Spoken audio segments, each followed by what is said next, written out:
Joining me now is the former mayor of South Bend, Indiana, Democratic presidential candidate, Pete Buttigieg. Welcome back to Meet the Press. Good to be with you. 2 weeks in a row. Last week, I think you surprised a lot of people by a virtual tie in Iowa, given that we still don't have 100%. But everybody's coming at you now. Yep. Looking at your record in South Bend, concerned that no matter what the history of the Democratic Party is, this is a different time. Donald Trump is a different candidate.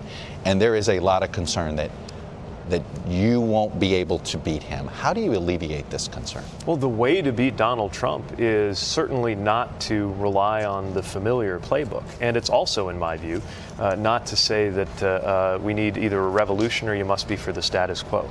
The reason my campaign was so effective, especially in places that supported Barack Obama and then Donald Trump in the caucuses, is that we are reaching out to everybody, putting together a majority that is prepared not only to stand up for replacing this president and unified in what we're against, but even more so, unified on what we're for. The need for economic empowerment, the need for higher wages, the need to support workers, the need for health care, dealing with climate change and gun violence. There is a powerful American majority right now, ready not only to win, but to govern. And my campaign is about how to galvanize and not polarize that majority.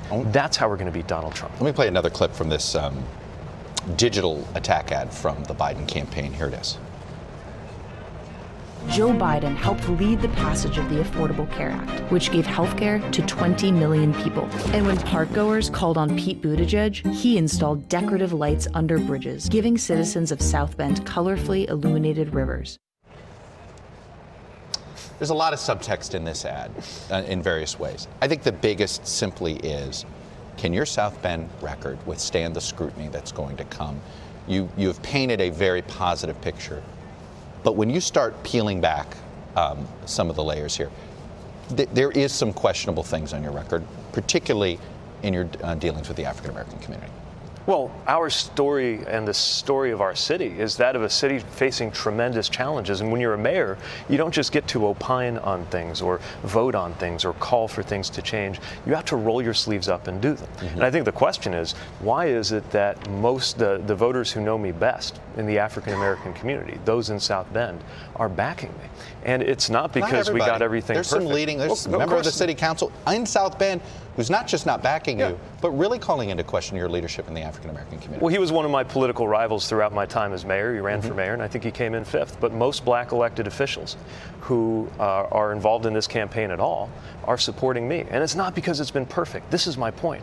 We actually have to deal with these issues on the ground, from racial justice in policing to economic empowerment. Actually, one of the things the VP made fun of, an infrastructure investment, was an investment in minority-owned businesses on corridors in our city's west side, because on the ground you actually have to do these things. And we have faced these issues, rolled up our sleeves, and gotten a real measurable track record of results, cutting black unemployment, cutting black poverty. Our city was nationally recognized for race-informed work on economic empowerment. It's not that we solved all these issues in South Bend, just like no one has solved these issues for the country. But I will stack up my record against anybody else who is running for president, all of whom are implicated in the realities that our country faces, especially when it comes to racial and economic inequality. I guess the question comes with, when did you see these inequities in the African American community, and how quickly did you address them? I think about during your tenure, Ferguson happened. Yeah. Okay, outside of St. Louis. And when Ferguson happened,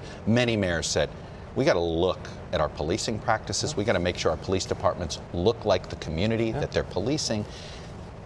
The evidence in South Bend is questionable whether it looks like. I think you make the argument that you did respond. The results don't look like that. Well, why do you think that we implemented implicit bias training? Why do you think that we led the region in transparency in reporting cases of the use of force, seeing what had happened in Ferguson? Why do you think I appointed an African American majority on the civilian board overseeing our police department? And you know what? In terms of results, use of force incidents went down. In my second term, arrest rates for black residents on drug charges were lower than they were across the state and across the country. Is the record mixed? Of course it is, because the reality is so tough and so complex. And we had a lot of issues to deal with in my 8th year, just as we did in my 1st year. But no one can say that we were not intentional and that we do not have results to show for it. Point to a mistake that you'll admit now that you wish you handled an incident differently, whether it's the firing of the police chief, the fire chief. Is there any of these incidents you wish you could have handled differently? Yeah, certainly in my first few weeks when I was presented with the situation that led me to part ways with the police chief, I would have handled that differently. It was the last time I've ever fired somebody who reported to me without sitting down for a face-to-face conversation. That was a lesson I learned the hard way. You're running against some folks that have made mistakes. You've jumped on those mistakes. Should their mistakes be forgiven the way you're asking your mistakes to be forgiven? Well, this is how it works when each of us comes forward running for president. Look at what we've done, look at what we've learned, and look at what we're proposing for the road ahead. None of us presents ourselves making the case that we're perfect. We present ourselves with a vision and with an idea about where America needs to go. And I am working in particular to earn the support of voters of color, many of whom I think didn't think we had much of a chance to begin with, to make sure I'm communicating who I am as well as what it is I propose to do. Let me put it in these terms. These first 4 primaries are designed to, I've always believed in different ways, to test if you have all the pieces of this puzzle for the Democratic coalition. If you can't finish in the top 2 in Nevada and South Carolina, doesn't that send the message that you cannot be the candidate that brings this party together? I'll let pundits set the goalposts, but it's certainly the case that we need to do well in different parts of the country, in different states. Every state is different. New Hampshire is very independent-minded, thinks differently than Iowa. Nevada and South Carolina have a very different demographic makeup, and that's part of what this process will bring out. The vice president is hitting you hard by implying that you're attacking the Obama presidency. Let me ask the question this way. In the second term of the Obama presidency, what do you think they did? What do you think they could have done differently that might have prevented the rise of Donald Trump? Look, I had the Obama White House's back time and time again because they were doing the right thing. And that wasn't always easy as a mayor in Indiana. In fact, my first campaign statewide was on a platform of defending the Obama administration's decision to rescue the auto industry because I knew what that meant to my state. But those achievements were important because they met the moment. Now we're in a different moment. This is 2020. No, I understand that. But if you look, why did we get Donald Trump, in your view? And could this have been prevented by the Obama-Biden administration, in your view? No, I don't think you can pin this on any one administration. But it's certainly the case that people are frustrated by a reality that they feel has left them out for 40 years. And we felt it in my community. An industrial community in the heart of the so-called Rust Belt that didn't feel like Washington was hearing what we had to say. And I'm seeing so many communities, rural, industrial, even parts of some of our biggest cities, where people of different backgrounds are questioning whether the economic and political realities are responding to what we need in our lives. Now, in a very cynical and very divisive way, Donald Trump took advantage of that. Now is our chance to put together the majority that will win big enough against Donald Trump that Trumpism itself goes into the history books. I want to play what was, frankly, an uncomfortable moment to watch. And this was a potential supporter of yours that when they found out you were married to a man, they backed off. Let me play the moment. I want to ask you about it. So are you saying that he has a same-sex partner? He? Yes. Yes, he does. Are you kidding? Yeah, he's married to him, yes. We need to find out if that's serious. Well, then I don't want anybody like that in the White House. So can I have my card back? It may not be fair, but there's going to be voters like that. There's going to be some Democratic operatives who are sitting there nervous at going, do you lose the White House because there's some voter who walks into the booth and just doesn't pull the lever simply because they have an issue of your private life? What do you say to those concerns? Well, the first is what I have to say to that voter, which is I'm saddened that she sees things that way, but I'm running to be her president too. And no matter who she votes for, as president, I'm going to get up in the morning and try to do a good job for her and for every American. And the other thing I was very struck by in that exchange was how well our volunteer handled the situation, reflecting the values of this campaign.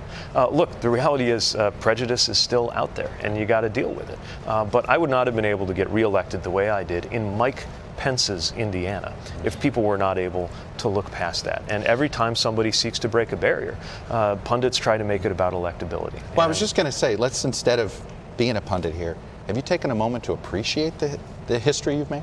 There's not a lot of time for reflection in the that. campaign, but yeah, there was a moment before we went out when Chasten Pulley and and just reminded me what this means for some kid peeking around the closet door, wondering if this country has a place for them. And I didn't set out to be the gay president, but certainly seeing what this means is really meaningful and really powerful. If you come out of here with a shot of momentum, first or second place, you may have a shot of momentum. You're staring at Michael Bloomberg's $273 million. I saw your eyes widen when you saw it in our spot there. You and him are vying for the same voter. That's a big impediment in front of you. How do you deal with it? Well, it's about our vision. I have a vision for this country that is about moving us forward. It's about ensuring that we draw together the energies of Democrats and independents and even some Republicans who want to cross over. And one thing we have learned is that money alone can't buy elections, or Ross Perot would be the president of the United States right now.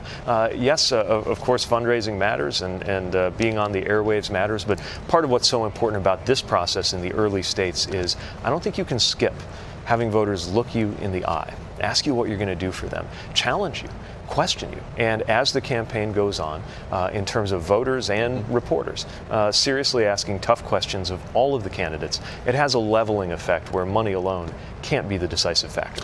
Pete Buttigieg, I'm going to have to leave it there. Thanks for coming on, sharing your views, and be safe on the trail. Good to be with you. Thank you, sir. Hello from Washington, I'm Chuck Todd, and thanks for checking out the Meet the Press channel on YouTube.